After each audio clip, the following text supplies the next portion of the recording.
नमस्कार दोस्तों, आज अपना टॉपिक है सर्वनाम। देखिए, कल अपने चर्चा की थी कि रूप परिवर्तन के आधार पर शब्द के दो प्रकार हुए थे, एक विकारी और एक अविकारी। विकारी शब्दों के अपन ने फिर से भेद बनाए, तो वहाँ पे कितने भेद बने थे? 4 भेद बने थे। कल पहले भेद की बात हुई थी संज्ञा, उसका दूसरा जो भेद है उसका नाम है सर्वनाम। आज हम सर्वनाम की सबसे पहले बात करते हैं। देखिए, इसकी उत्पत्ति जो हुई है वो कैसे हुई है? सर्व प्लस नाम। सर्व प्लस नाम, इसका मतलब होता है सभी का नाम, सभी का नाम।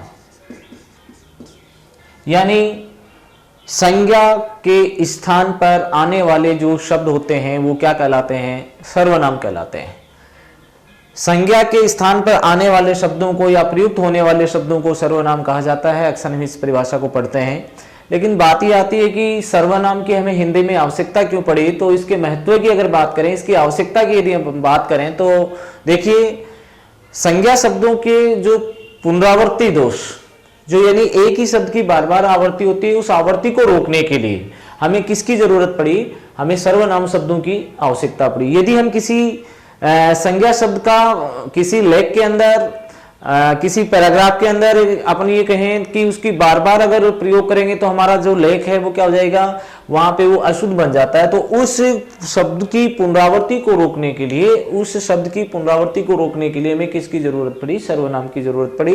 तो सबसे पहले देखिए, इसकी परिभाषा की बात करते हैं। तो परिभाषा इसकी हम लोग जानते हैं क्या होती है। परिभाषा संज्ञा के स्थान पर, संज्ञा के स्थान पर, संज्ञा के स्थान पर प्रयुक्त होने वाले शब्द, होने वाले शब्द सर्वनाम कहलाते हैं। सर्वनाम कहलाते हैं। सर्वनाम कहलाते हैं। यानी संज्ञा के स्थान पे आने वाले जो शब्द होते हैं वो क्या कहलाते हैं? सर्वनाम कहलाते हैं। अब सर्वनाम की बात आती है इसके भेदों की। तो सर्वनाम के भेद, सर्वनाम के भेद, सर्वनाम के 6 भेद होते हैं। 6 भेद होते हैं। सर्वनाम के 6 भेद होते हैं। देखिए, 6 भेद कौन कौन से होते हैं? इसको हम यूं कह सकते हैं, जैसे जब पुरुष निश्चय और, जब पुरुष निश्चय और अनिश्चय से घिर जाता है,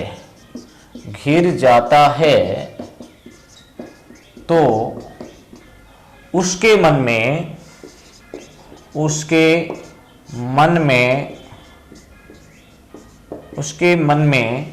प्रश्न उठते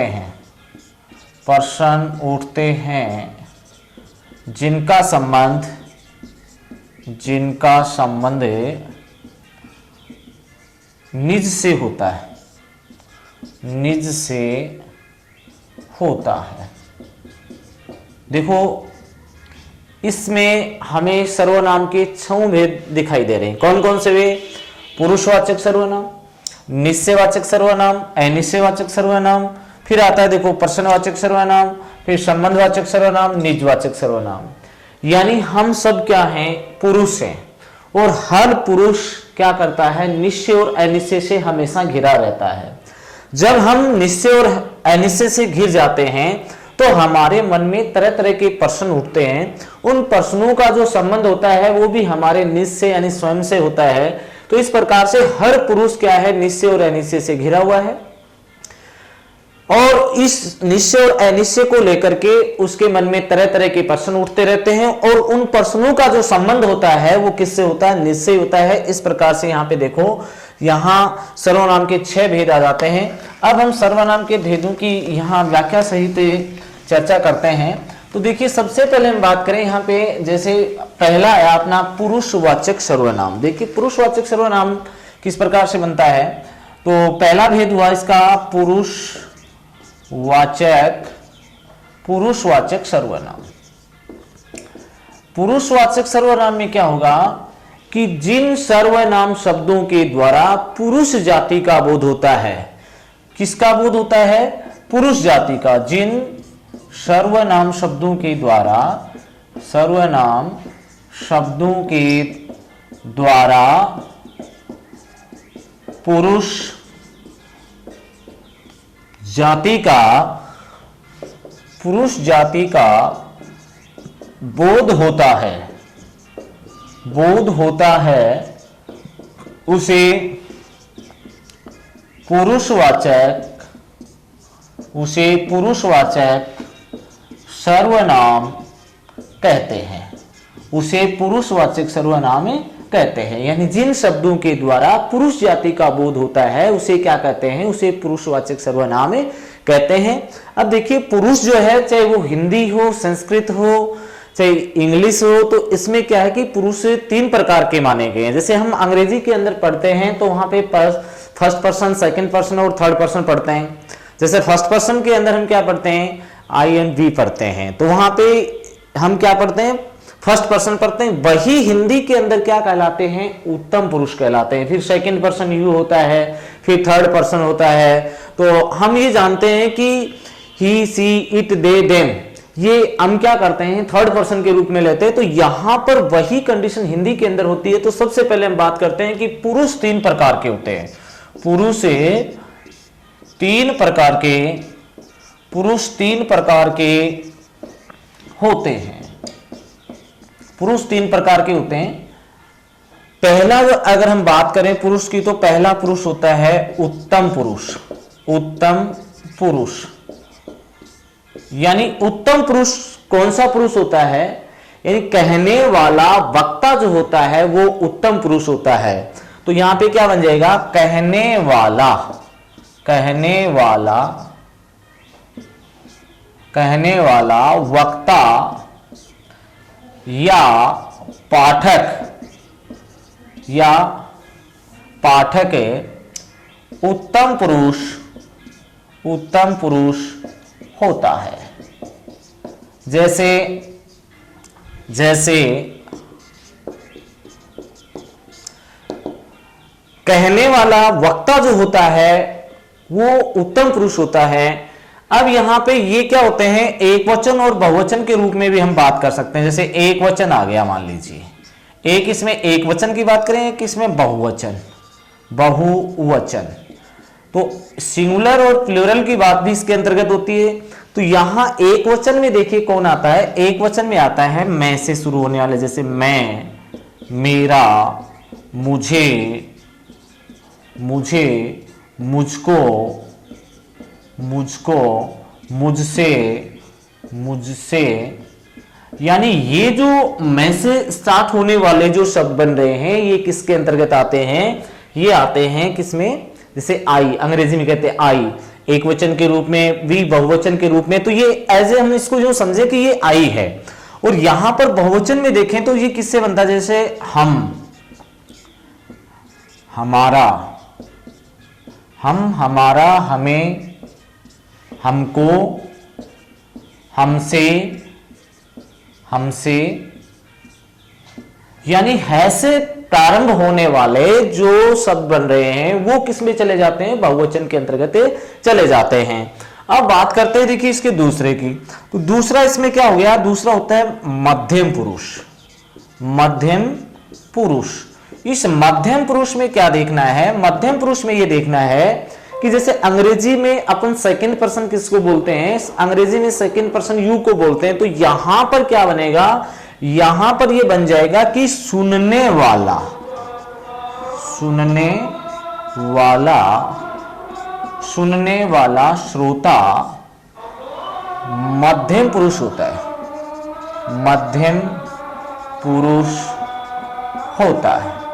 सुनने वाला श्रोता मध्यम पुरुष होता है। इसमें भी हम सिंगुलर और प्लूरल यानी एक वचन और बहुवचन की बात यहाँ पे हम कर सकते हैं। तो यहाँ पे देखिए जैसे हम बात करेंगे कौन कौन से कैसे बनते हैं। जैसे अपने पास आया कि एक वचन, एक वचन में क्या आएगा और बहुवचन में क्या आएगा, वो चीज हमें यहाँ पे देखनी है। एक वचन में इसमें आता है जैसे तुम, तुम्हारा,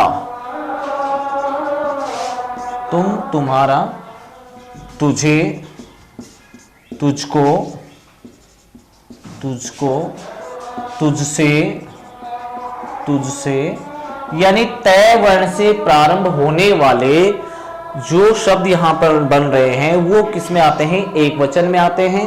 और जैसे ये कहें आप, आपका, आपसे, आपको,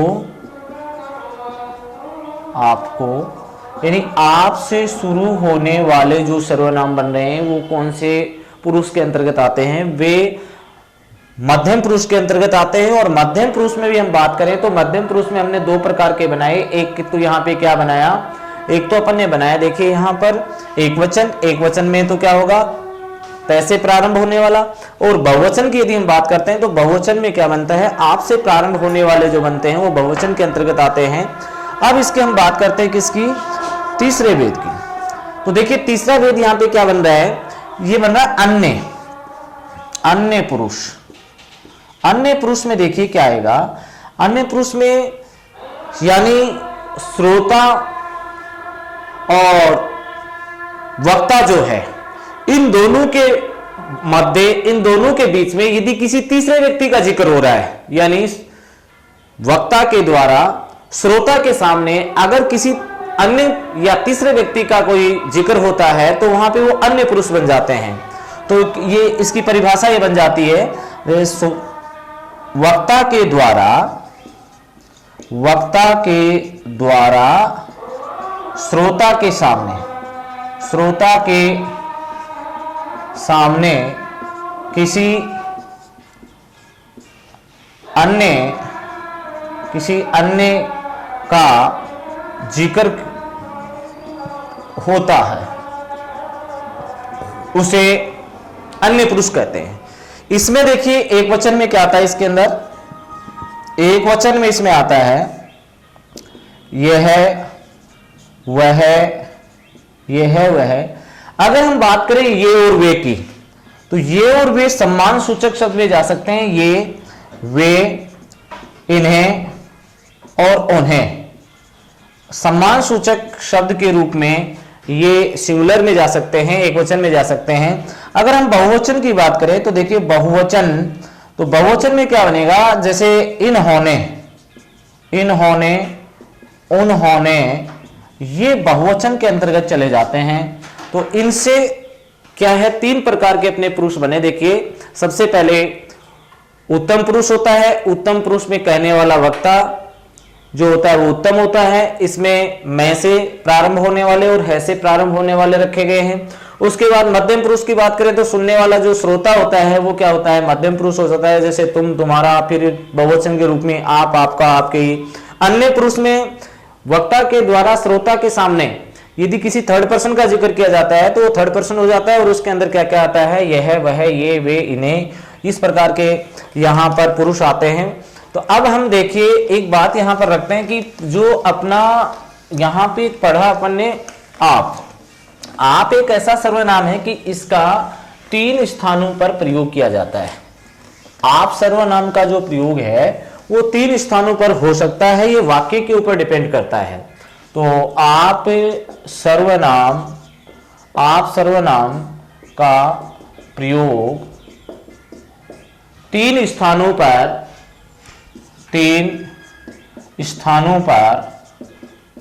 किया जाता है,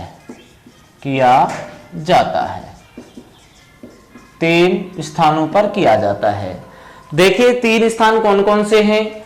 सबसे पहले हम बात करते हैं, जैसे पहला इसका जो प्रयोग किया गया वो किसमें किया गया? मध्यम पुरुष में।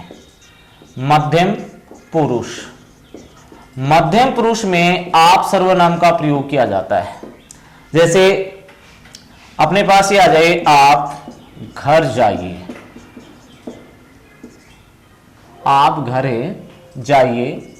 तो यहां पर देखिए आप जो आया है वो क्या है? मध्यम पुरुष है। अगर इसका हम प्रयोग कर सकते हैं मध्यम पुरुष के स्थान पे, इसका प्रयोग कहां हो सकता है? अन्य पुरुष में भी हो सकता है।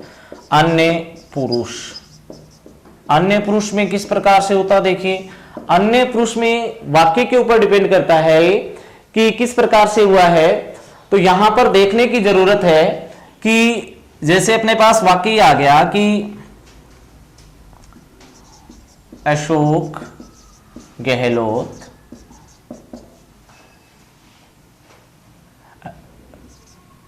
मितव्ययी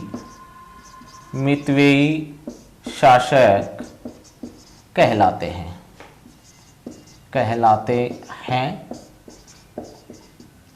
अब यहां पे देखिए प्रयोग कर रहे हैं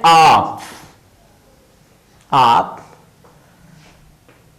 जोधपुर के रहने वाले हैं, आप जोधपुर के रहने वाले हैं।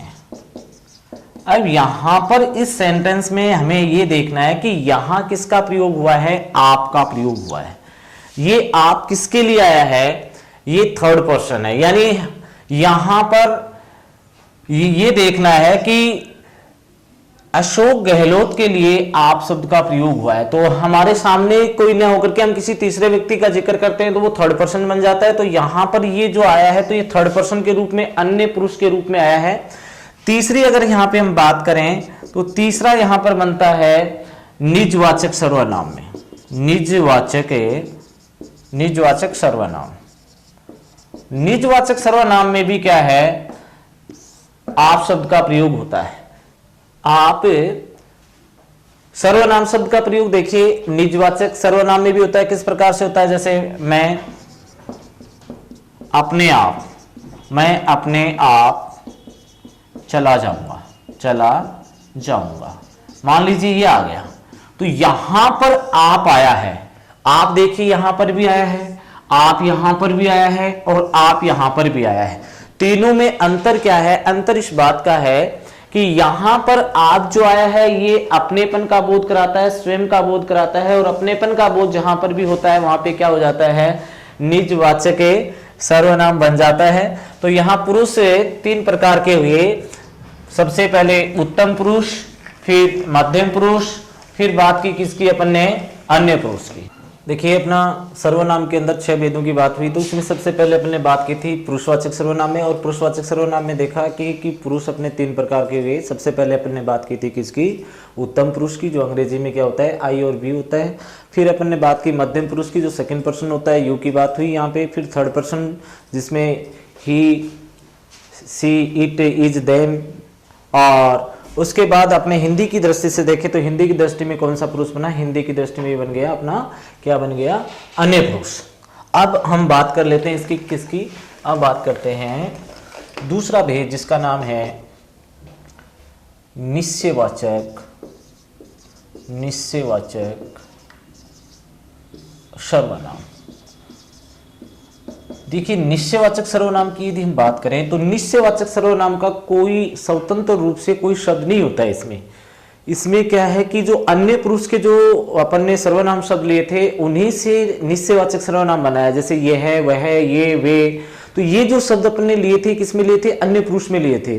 तो अन्य पुरुष वाले ही यहां पर आकर के किसका बोध कराने लग जाते हैं, निश्चयवाचक सर्वनाम का बोध कराने लग जाते हैं। ये किसके ऊपर निर्भर करते हैं, ये निर्भर करते हैं उससे वाक्य के ऊपर। अगर वाक्य का भाव अगर अलग हो जाता है तो हो सकता है कि वहां पर वो विशेषण भी बन सकता है, निश्चयवाचक सर्वनाम भी हो सकता है।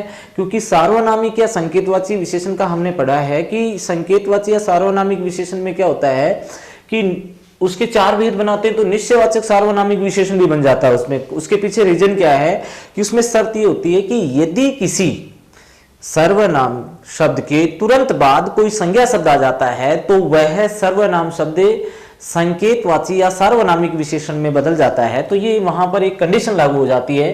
तो यहां पर देखिए शर्त ये है कि कोई भी सर्वनाम शब्द आए तो उस सर्वनाम शब्द के बाद में कोई संज्ञा शब्द नहीं आना चाहिए। जैसे वह अच्छा लड़का है, वह अच्छा लड़का है। यहां पर देखिए ये वह जो है वह क्या है, वह सर्वनाम है। और यहां पर अच्छा जो आया ये क्या आया, अच्छा यहां पे विशेषण है। सर्वनाम के बाद सर्वनाम आ सकता है, विशेषण आ सकता है, क्रिया आ सकती है, ये हो सकता है। लेकिन उसके बाद हमें शर्त यह है कि संज्ञा शब्द नहीं आना चाहिए। संज्ञा शब्द आते ही वह विशेषण सार्वनामिक या संकेतवाची विशेषण में बदल जाएगा। तो इसके बाद विशेषण आया तो ये वह क्या है, वह निश्चयवाचक सर्वनाम हो गया। जैसे अपन कहें यह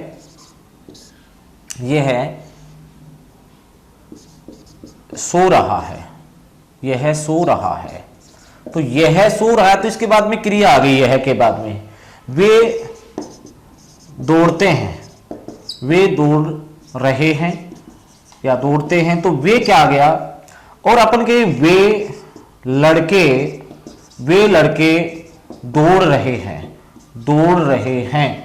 यहां देखिए क्या अंतर आ रहा है, यहां इस बात का अंतर आया कि इसके तुरंत बाद यानी अपना सर्वनाम क्या था, वे, और इस वे के बाद में क्या आया है, यहां वे के बाद में यानी सर्वनाम के बाद में लड़का संज्ञा शब्द आ गया। संज्ञा शब्द आने के कारण ये क्या बन गया, संज्ञा शब्द आने के कारण ये सार्वनामिक विशेषण में बदल गया। तो ये तो सार्वनामिक विशेषण हो गया, यहां पे सार्वनामिक विशेषण बन गया।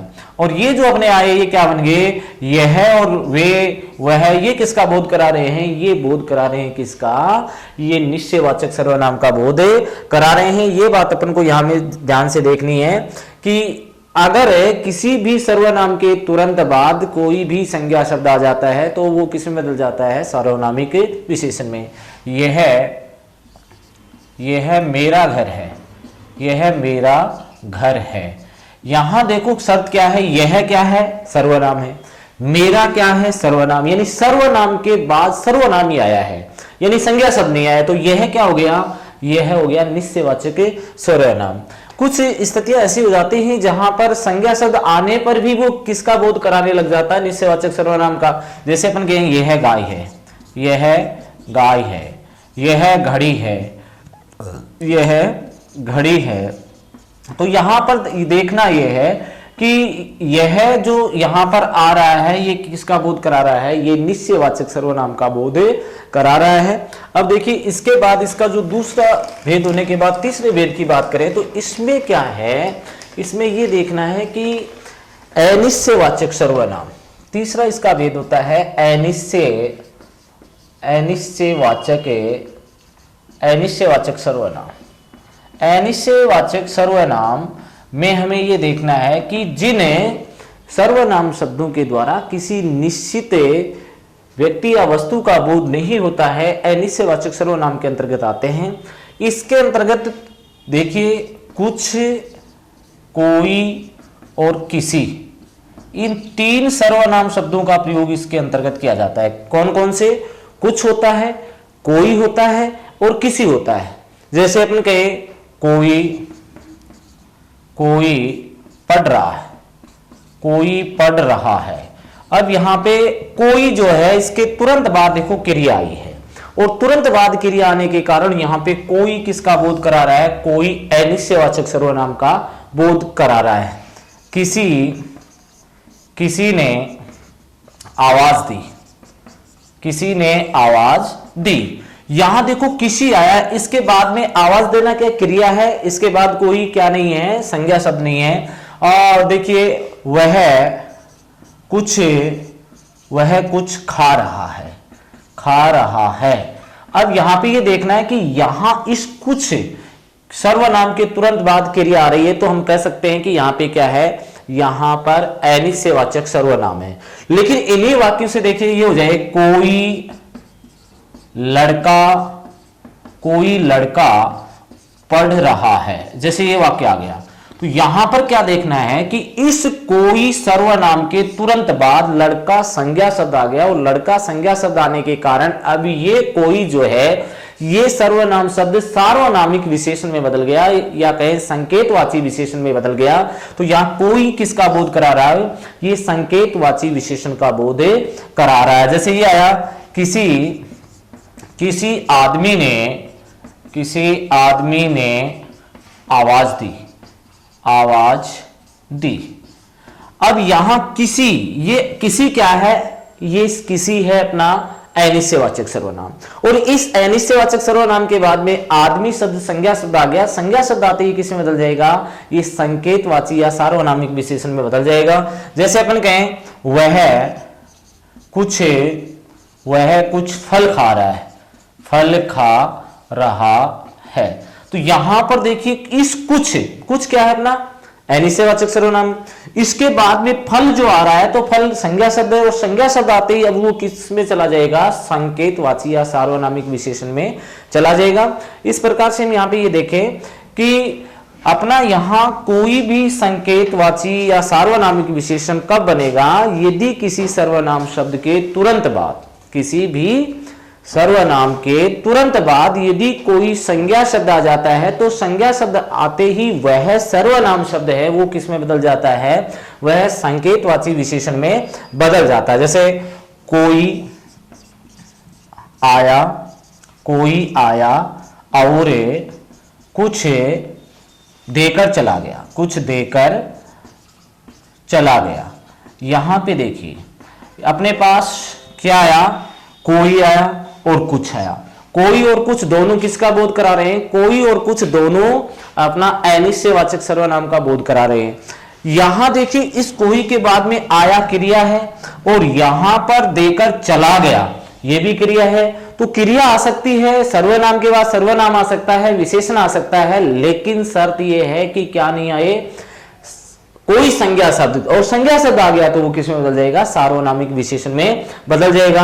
और ये हो जाएगी कोई लड़का आया और कुछ मिठाइयां देकर चला गया, कुछ मिठाइयां देकर चला गया, ये वाक्य आया।